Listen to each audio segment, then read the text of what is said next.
Hello friends, welcome back to the new video. In this video guys, we will talk about how to delete fingerprint in Vivo phone. Guys, you want to delete your fingerprint, so guys you can delete it.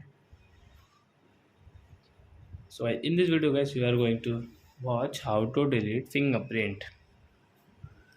I first of all open your phone setting, then guys scroll it and guys come on security setting.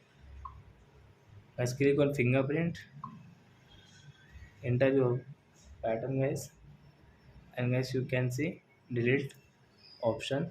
So as we will delete from here. So as fingerprint will delete in your Vivo phone. So your fingerprint will not work in your Vivo phone.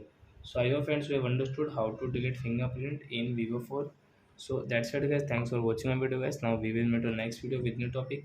Before guys please go and like and subscribe my channel. Bye bye friends.